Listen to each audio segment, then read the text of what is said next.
Welcome everybody. Today's episode, we're going to talk about why it's so difficult to motivate and build your associates. In this episode, you don't want to miss this. If you're a principal chiropractor, even if you're an associate or a new grad, this video is going to be very important. So let's get right to it.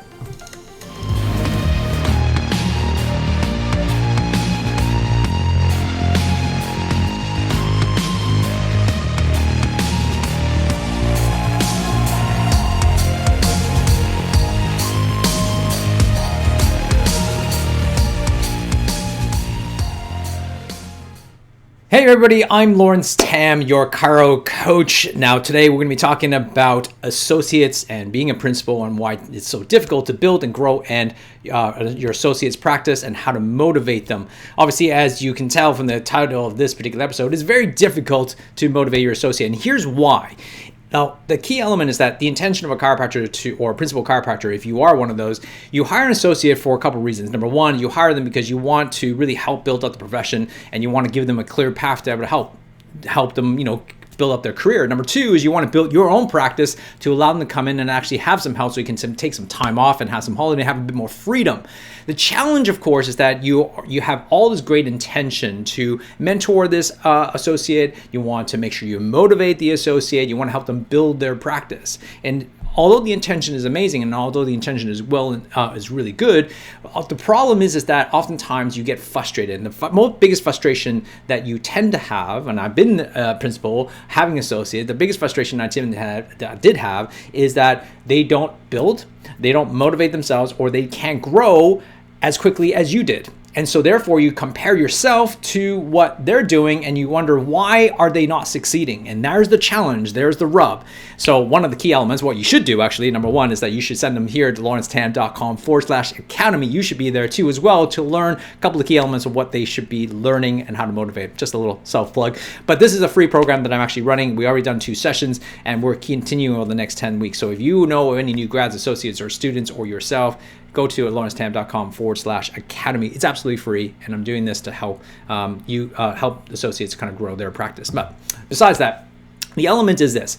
Your frustration leads to blame, and your blame leads to looking for flaws and failures, and you get frustrated and you start looking at the failures, and you start moving from a friendly state of like trying to help them to getting frustrated, which then you try to push them and motivate them by really kind of pointing out their flaws. And then all of a sudden their self-worth starts to decreasing because you're getting frustrated, and they start blaming you, you start blaming them, and then we get this clash.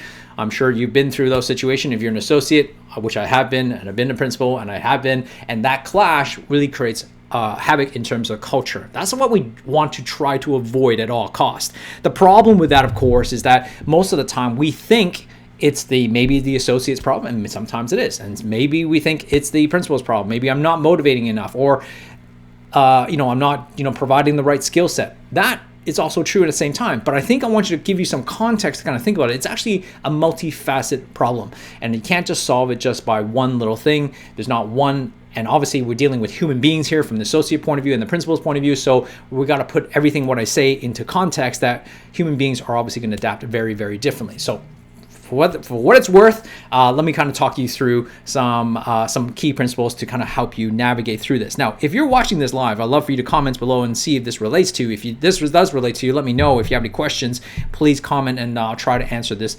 as helpful as quickly as possible. Regards to that, because I want to make sure that it's relevant to you. But the reason why I'm talking about this is because there's a chiropractor who sent me a message after we did the first session on the academy that we talked about, from 0 to 100 Academy, and Dr. Daniela. And so I wanted to answer this because I think it was relevant in this situation. So what's helpful here is I think you need to think of from 3 specific phases, because here's the thing. The reason why I say you can't motivate your associates is because I don't believe it's about motivation.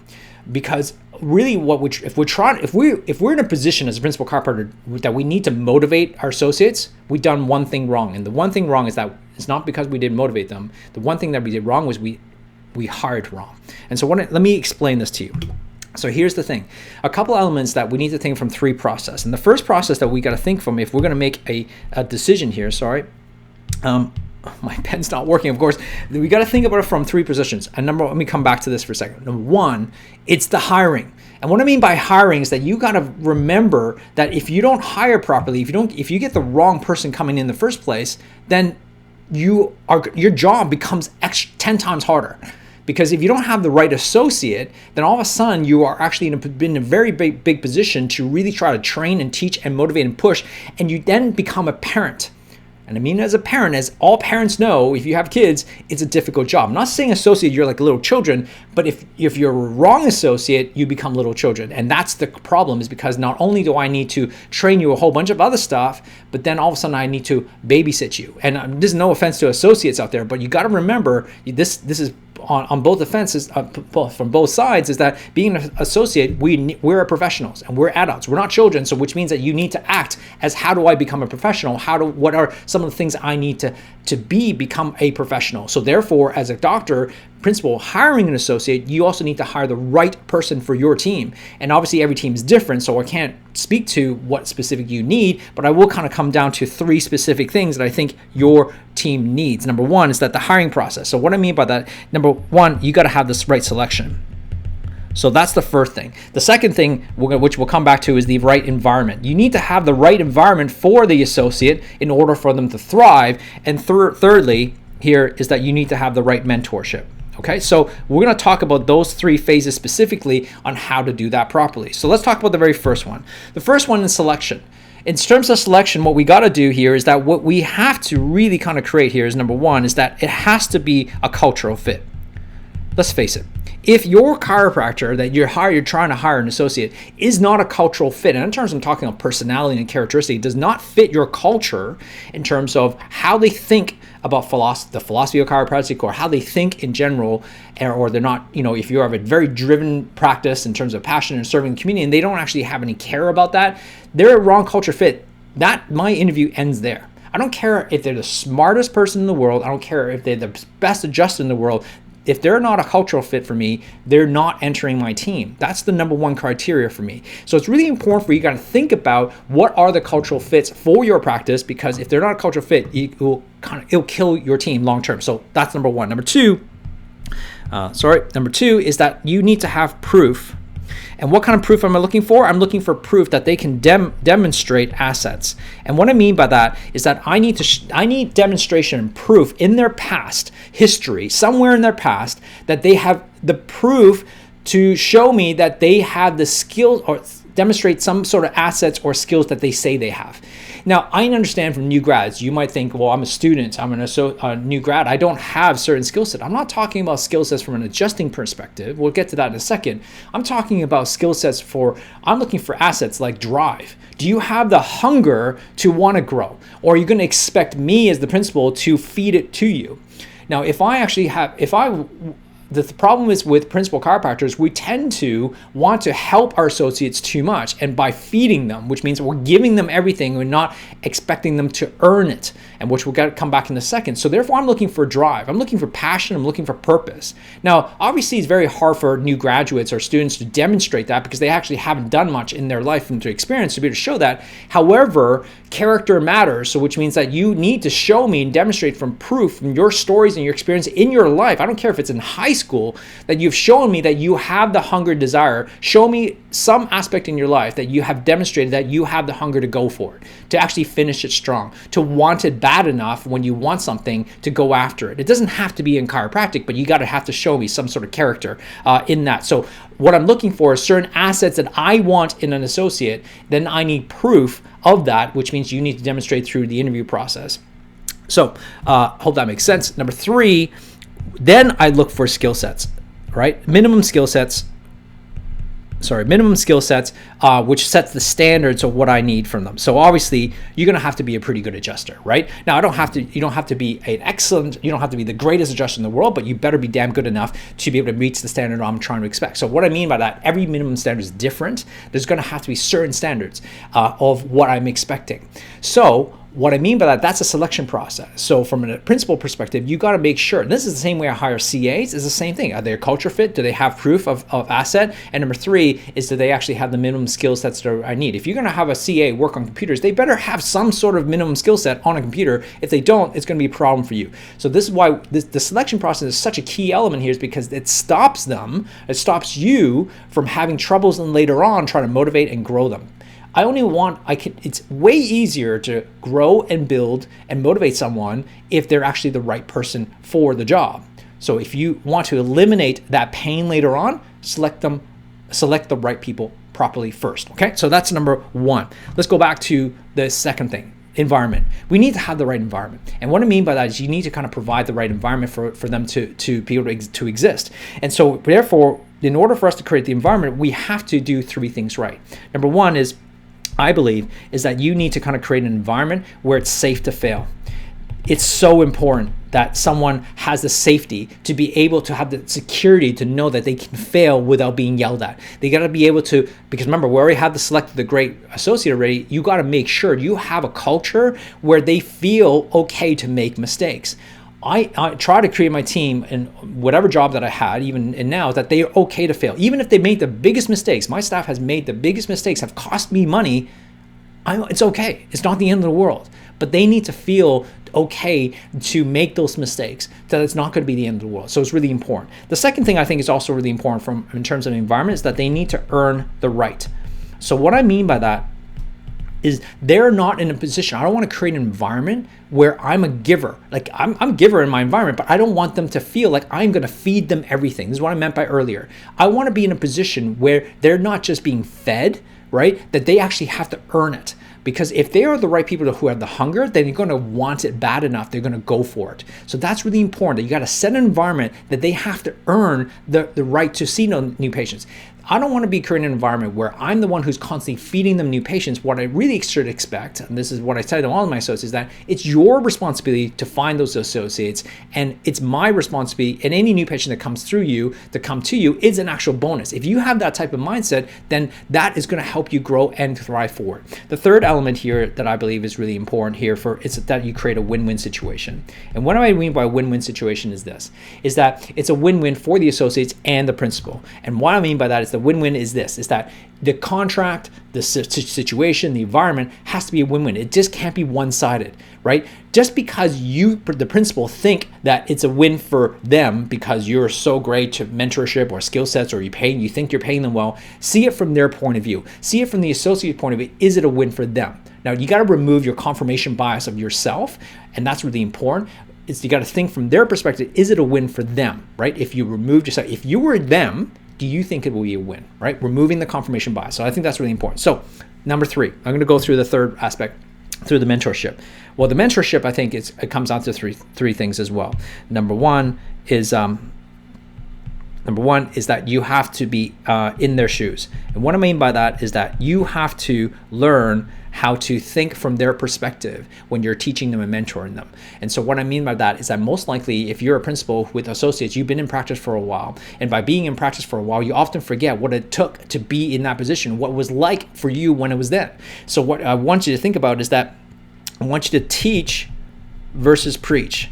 Which means by that, don't tell them old stories about how you did it, because what you used to do 10 years ago may not be relevant or may not work. Or remind yourself that how it was for you 10 years ago when you first got started. That's really important. You got to put yourself in their shoes and then that position. And when you were in that situation, what did you need from? Because obviously you may have forgotten that it took you 10 years or 15 or 20 somewhat years to get to your position. We got to remind ourselves to be in their shoes. The second thing I think is about shifting their values, shifting their priorities and their values. And what I mean by that is, oftentimes, I believe in my experience, is that a lot of chiropractors, new grads and associates, often have the different priorities wrong. They have their priorities in a different position. And I find that oftentimes it's our job is to help them shift the priorities, to help them see what's actually valuable and what actually is going to be the difference maker in terms of shifting their business and their practice and their mindset, which is fundamentally more important. Oftentimes new graduates, and when I was a new grad, I often focused on the wrong things. I focused on things that didn't actually matter in the long run. So therefore, your job to mentor is to help them shift their priorities and help them see the priorities a little bit differently. The third aspect I think is important here, and with the last one, is focus on the process. And what I mean by that is they have to be able to see that this is a process, right? You got to look in the mentorship in the environment is that this is a long-term process, which means that it's going to take a mastery skill. It's not something you can learn within a month. It's not something you can learn within a year. It took most of you 4 to 5 years to get to have a degree as a chiropractor. What makes you think that you can become great within a year or two?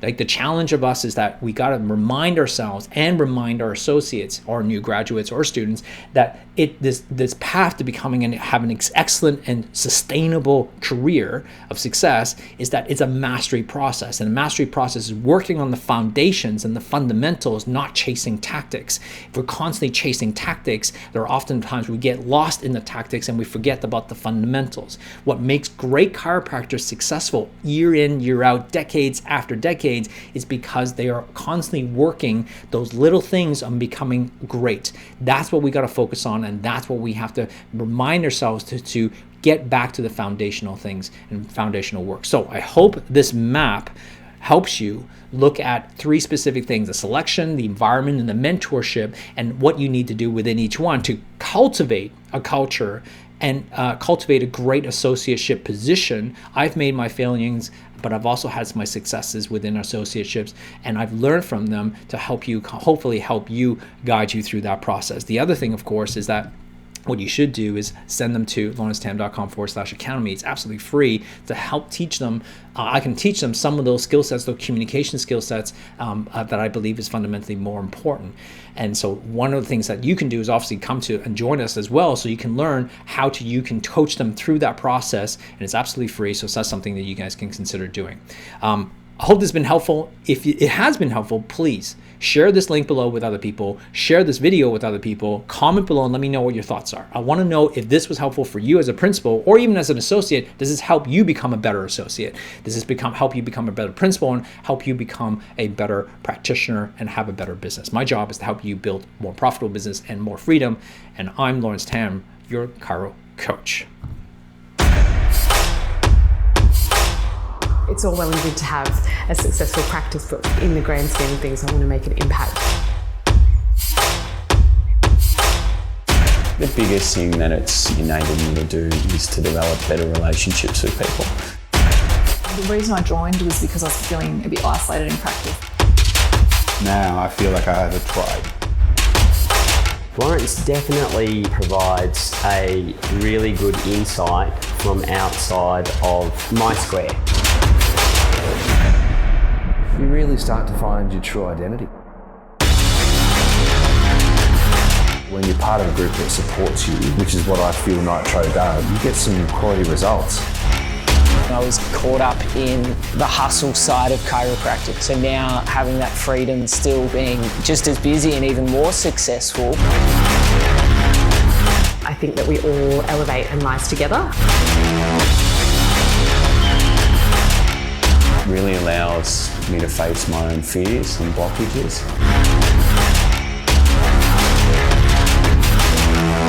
It's about being with like-minded people, but being about people who want the same thing, which is like this willingness to support each other and hold each other accountable at the same time.